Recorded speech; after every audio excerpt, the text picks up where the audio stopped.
बुधवार को हिमाचल प्रदेश में एक दो नहीं बल्कि एक साथ 6 जगहों पर तबाही ने दस्तक दी थी। उन्हीं 6 जगह में से एक है ये रामपुर का समेज गांव। यहाँ पर भी बुधवार को बादल फटा था और 35 लोग लापता हो गए थे, जिनके लिए अभी तक रेस्क्यू ऑपरेशन चलाया जा रहा है, लेकिन 3 दिन होने के बावजूद भी किसी का सुराग नहीं है। और देखिए यहाँ पर तबाही की निशानियाँ जो हैं वो अभी भी जगह जगह बिखरी पड़ी हैं। नीचे जो है वो सतलुज नदी उफनती हुई बह रही है, जो अभी भी अपने खतरनाक इरादे दिखा रही है।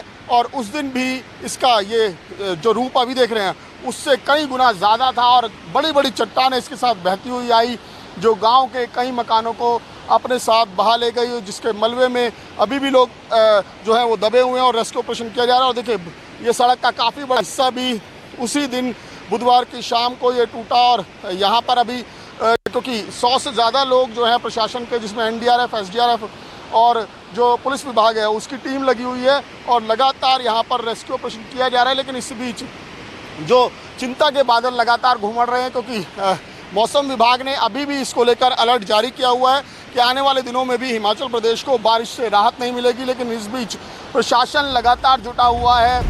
हिमाचल प्रदेश में पिछले दिनों बादल फटने से आई आपदा में शिमला जिले के रामपुर के साइंज गांव का नामो निशान पूरी तरह से मिट गया।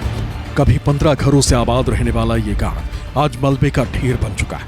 वहीं इस मलबे में 14 घर पूरी तरह से दफन हो चुके हैं। समेज गांव की निशानी के तौर पर अगर कुछ बचा है तो वह है सिर्फ एक घर।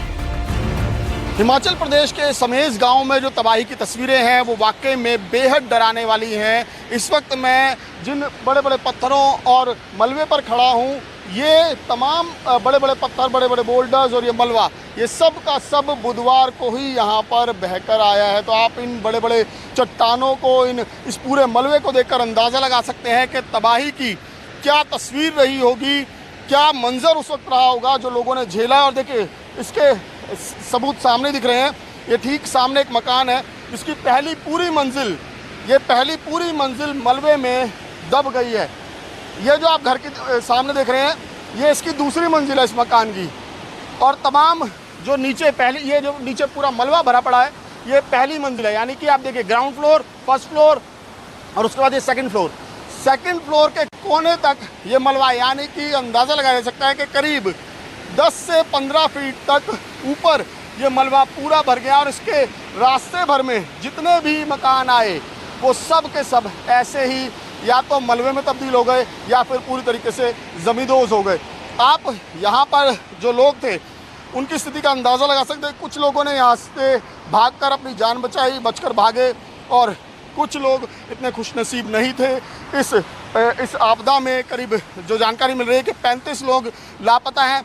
और लिहाजा सबसे बड़ी मुश्किल इस रेस्क्यू ऑपरेशन में यही हो रही है कि अभी किसी को ये अंदाज़ा नहीं है कि जो 35 लोग लापता हुए वो इसी मलबे के नीचे हैं या फिर जो आप नीचे सतलुज नदी का जो भयानक प्रेशर देख रहे हैं, जो रफ्तार देख रहे हैं, उस रफ्तार के साथ आगे बहकर निकल गया। और पूरे रास्ते में इसी तरीके से बड़ी बड़ी चट्टानें और बड़ा बड़ा जो बहुत सारा मलबा है वो काफ़ी फीट ऊपर तक है। हिमाचल के समेज गांव में रेस्क्यू ऑपरेशन में तेज़ी है। इसके लिए JCB मशीन लगाई गई है, एक टेम्प्रेरी पुल की व्यवस्था की गई है, क्योंकि नदी का जो रुख है वो पूरी तरीके से बदल गया है। गांव के लोगों का कहना है कि नदी पहले पहाड़ के दूसरी तरफ बहती थी, लेकिन बड़ी बड़ी चट्टानों ने आकर बीच में उसको 2 पार्टों में बांट दिया। और ना सिर्फ 2 पार्टों में बांटा बल्कि उसका रास्ता भी मोड़ दिया, उसका रुख भी बदल दिया।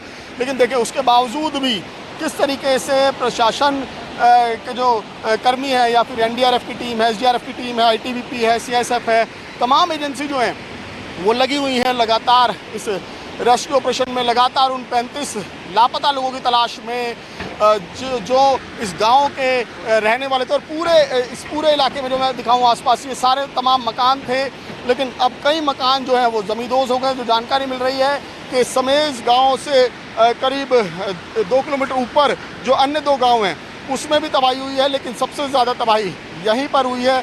और जो मलबा आया था, जो बादल फटा था जब यहाँ पर रात के समय में अचानक से बहुत तेज़ आवाज़ आई और उसके बाद जब लोगों की आंखें खुली तो यहाँ पर तबाही का दूसरा ही मंजर था। देखिए हालात अभी भी बहुत ज़्यादा चिंताजनक है। नदी का वेग बहुत तेज़ है, बहुत तेज़ी से पानी का प्रेशर अभी भी निकल रहा है। तो लिहाजा रेस्क्यू ऑपरेशन चलाने में काफ़ी दिक्कतें भी हो रही हैं। शिमला से 100 किलोमीटर दूर रामपुर के झाकड़ी में हाइड्रो प्रोजेक्ट के पास बादल फटा और समेज खड्ड में बाढ़ आ गई और अब यहाँ हर तरफ सिर्फ बर्बादी के निशान है। और रेस्क्यू ऑपरेशन की कोशिशें जारी हैं। समेज गांव में रेस्क्यू ऑपरेशन बहुत तेज़ी से किया जा रहा है, लेकिन जो दिक्कतें हैं बहुत ज़्यादा हैं, क्योंकि देखिए एक तरफ नदी का तेज बहाव, दूसरी तरफ ये बड़े बड़े बोल्डर्स, बड़े बड़े पहाड़, चट्टानें जो लगातार मुसीबतों को बढ़ा रहे हैं। और देखिए किस तरीके से जो आर्मी के लोगों ने ये टेम्प्रेरी व्यवस्था की है, एक पुल बनाया गया है, क्योंकि दरअसल इसके पहाड़ के दूसरी तरफ भी कई गाँव हैं जिनका संपर्क पूरी तरीके से कट गया है, रास्ते पूरी तरह से ख़त्म हो चुके हैं। और दूसरी तरफ इस नदी के इस पार आने, क्योंकि नदी का प्रवाह जो है, वो नदी का जो रास्ता है वो भी बदल गया, तो इस तरफ आने का भी कोई ज़रिया नहीं है, पुल बह चुका है, तो लिहाजा एक टेम्प्रेरी पुल की व्यवस्था की गई है।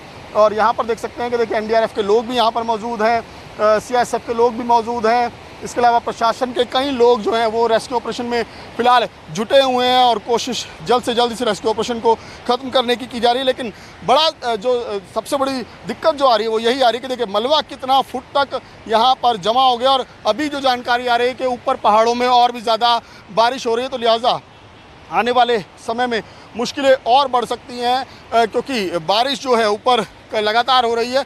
मौसम विभाग की माने तो अगले 2 से 3 दिन तक एक बार फिर से बारिश का अलर्ट दिया गया है। और जो ये बादल फटा था, ये जो जानकारी आ रही है कि यहाँ से करीब 2 से 3 किलोमीटर ऊपर श्रीखंड जो पर्वत है उसके ऊपर बादल फटा था, जिसके बाद ये तबाही जो है वो पूरे रास्ते में फैलती चली गई और जो कुछ उसके रास्ते में आया उसे तिनकी की तरह उखाड़ दिया। शिमला जिले के रामपुर में आने वाला समेज गांव का निशान पूरी तरह से मिट गया। 31 जुलाई के रात को आई भारी बाढ़ अपने साथ पूरे गांव को बहा कर ले गई। इस गांव में लगभग 15 के करीब मकान और एक प्राथमिक स्वास्थ्य केंद्र था, जो बादल फटने से आई बाढ़ अपने साथ बहा कर ले गई। यहाँ 35 जिंदगियां अभी भी लापता हैं। गांव में तो कुछ नहीं है, वो जो नाले के साथ साथ जब बाढ़ आई है उसमें तबाही, दोनों साइड से रास्ते कट चुके हैं। अच्छा, ताकि जैसे जो शॉर्ट रास्ता था यहाँ से, वो रास्ता भी बंद हो चुका है। उसके कारण सरपारा से या गांव पानी से उधर कांधार बोलते हैं, वहाँ के लिए 2 किलोमीटर है और वहाँ आना पड़ता है। वहाँ से एक शॉर्ट रास्ता है, तब आर्मी जो इन्होंने ब्रिज बनाया है इस रास्ते से बाहर निकलना पड़ता है। यानी कि संपर्क पूरी तरह से कटा हुआ है एक तरह से कहीं तो। मतलब इधर वाला रास्ता पूरी तरह से बंद हो चुका है। एक परिवार से हम 17 आदमी गए जी। 17 लोग आपके इस हाँ जी, मलबे में हैं? हाँ जी, हाँ जी, हाँ जी। कौन कौन?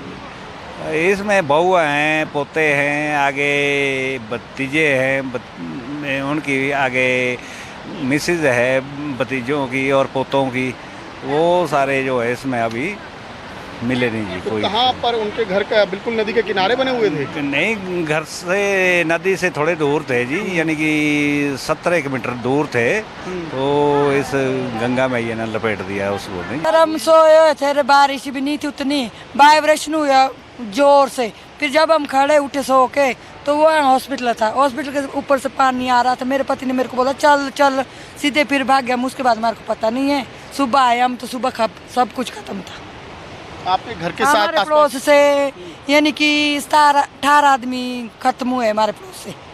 जिनके घर हाँ, के 2 बच्चे हम, हाँ जी 2 आदमी बच्चे हैं हम, बाकी सब खत्म। यहाँ पर सबसे ज़्यादा इफेक्ट हुआ है ये समेज गांव में। ये वो हिस्सा है जहाँ पर एनडीआरएफ की टीम भी दिख रही है, और इसके पहाड़ के दूसरी साइड में भी कई गांव हैं जहाँ के लोग अब इसको लेकर परेशान हैं, क्योंकि उनके पास आने जाने के लिए कोई रास्ता नहीं है बचा है, तो लिहाजा वो भी एनडीआरएफ की टीम से मदद मांग रहे हैं। और वहाँ पर पुलिस भी यही कोशिश कर रही है कि कैसे लोगों को निकाला जा सके, वहाँ से कैसे लोगों को यहाँ तक लाया जा सके। इसके लिए लगातार कोशिशें की जा रही हैं, ऑपरेशंस लगातार चल रहे हैं, और पूरे इलाके में, क्योंकि बहुत बड़ा एरिया है, तो पूरे इलाके में जो है ड्रोन के ज़रिए भी नज़र रखी जा रही है, जिससे कि क्योंकि आशंका कई लोगों को ये है कि जब ये तबाही आई तो उस वक्त कुछ लोग ऊपर के इलाके में चले गए होंगे, तो लिहाजा ड्रोन के ज़रिए भी नज़र रखी जा रही है कि यानी कि प्रशासन की तरफ से, पुलिस की तरफ से हर संभव कोशिश की जा रही है कि लोगों को जल्द से जल्द यहाँ पर बचाया जा सके। एमएसएन अजय सिंह के साथ विमल कौशिक, न्यूज़ 24, समेज गाँव, हिमाचल प्रदेश।